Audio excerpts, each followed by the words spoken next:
Dear Father Simon and the esteemed members of the Forgiving Council, I lay prostrate before you and beg your forgiveness for our most horrid sin I committed as a young man. The story goes back to 1978 when I was 21 and I was a karate enthusiast, attending my classes with enthusiasm and vigour.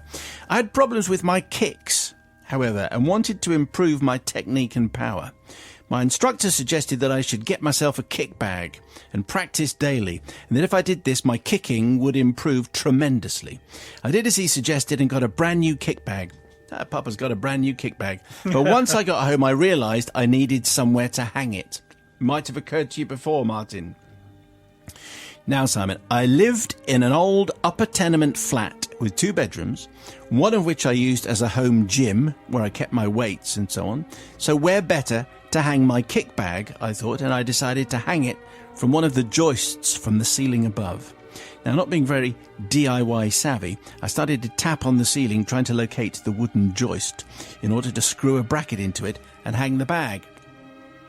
But try as I might, I couldn't locate any joist. Then I had a brainwave. If I climbed into the loft, I could tap a small nail beside the joist into the ceiling below, and when I climbed down and re-entered the room, I could view where the small nail had appeared. I can't think of anything that's going to go wrong here, can you? Had appeared in the ceiling, meaning it would be a simple matter of locating the joist. I got into the loft with my trusty hammer and a little wire nail, gently tapped it into the floor of the loft beside the middle joist, directly below my spare room. I then climbed down, entered the room, and scanned the ceiling for the protrusion of said nail. I was dismayed and confused to find no evidence of the nail at all. Oh.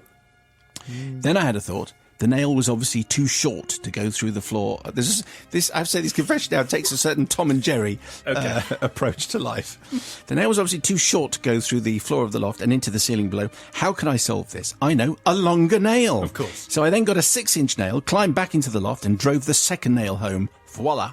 I returned to the room and again scanned the ceiling for the protrusion, but nothing. No sign of it at all. I then thought that maybe I'd got my measurements wrong, so I tried another joist, and then another, all to no avail. By this time I was getting rather angry that I couldn't pinpoint a joist. With my anger increasing and common sense decreasing in equal measure, I decided that rash measures were called for. I got a 3-foot cane, drilled a hole beside the offending joist, and drove the cane through. Surely now I would locate the joist. Down into the room again, ceiling scanned for gain nothing. You'd have thought by now Martin might have realised what was going on. By now, I was in such a rage and refusing to be beaten. I'm going to do another one. I got a 6-foot piece of copper pipe. Of course. Because I couldn't find anything else. 6 foot. I got back into the loft and I drove the wretched pipe through the wretched ceiling right up to the hilt in the belief that finally I would triumph. Jumping back down and back into the room, I was gutted not to see the copper pipe hanging through the ceiling, and I reluctantly had to admit defeat, confused and bewildered that the house was playing tricks on me. Maybe it was haunted. Maybe there was a ghost. Maybe there were spirits. One explanation. Maybe there were pixies. Yeah. Just before noon, the day after my DIY exploits, I heard a knock on the door, and it's my next-door neighbour, Jack. Oh, I wonder what Jack's could be going on there. Jack's about 60, lived with his mum, Muriel, who was in her early 80s. Both were lovely, wonderful and chatty people whenever you saw them, although that wasn't very often. They were both retired and enjoyed a rather relaxing life, which included a lie-in more often than not. Yep. Standing at my door, Jack looked as if he'd just woken up, half-dressed in his trousers, vest and braces. "Martin," he began, "have you had any workmen in your house the last few days?" "Yes," I replied, "the gas company have been to fit a new gas fire," which was actually true. "Oh," he says, "come and look at this." Jack led me into his house and up into a bedroom, and to my horror I looked up at the ceiling to see several holes. A 3-inch nail, a 6-inch nail, a gardening cane, and a 6-foot length of copper piping. Majestically protruding down from his ceiling. My horror grew to epic proportions as I looked down the length of the tube to find that the end of it was positioned about 2 inches from Muriel's left eye as she lay on her bed asleep, with half the ceiling plaster on the bed around her. Had she woken with a start, she might have impaled herself on my copper piping. Imagine that, Father. No, I wouldn't. No. Jack, now incandescent with anger, said he was going to sue the gas company for destroying his house and endangering his old mother. I nodded in agreement. Once he'd settled down, I offered to go into his loft and remove the offending protrusions. and he was most grateful for my assistance. I did remove all my DIY from John's ceiling, Father Simon. I never confessed my sin to him or Muriel when she eventually surfaced. And for that I've carried all my guilt all these years.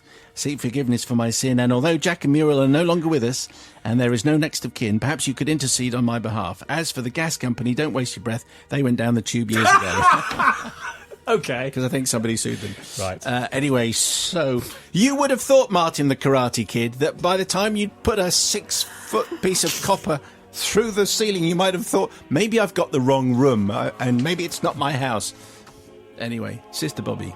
Yeah, big Egypt. Martin, I mean, the theory's right. I mean, it did work in theory, but of course, always measure twice, cut once. That's the rule, isn't it? So if you'd have measured the room and thought where you were, also it was a shared loft that maybe you hadn't thought of. That's the real thing. But the thing that really worries me, I can forgive you all your sins for just having a go, and I love anyone that just has a go, even because I have ruined many a DIY project, I can tell you. But You don't want him to have a go, though, do you? well, the thing is he didn't fix it for them. So what he should have said to Jack is, Jack, I'm really sorry. Even if he blamed the gas company, he said, look, it's my fault because they were in doing Employ a professional. No, I will fix this for you. And that's what I'm against. So, Martin, because you didn't fix it for them, then I do not forgive you. Brother Matthew. So, I mean, can I be the only one who's thinking of that Only Fools and Horses sketch involving the chandelier right now? Because sure that's there are. definitely forefront of my mind.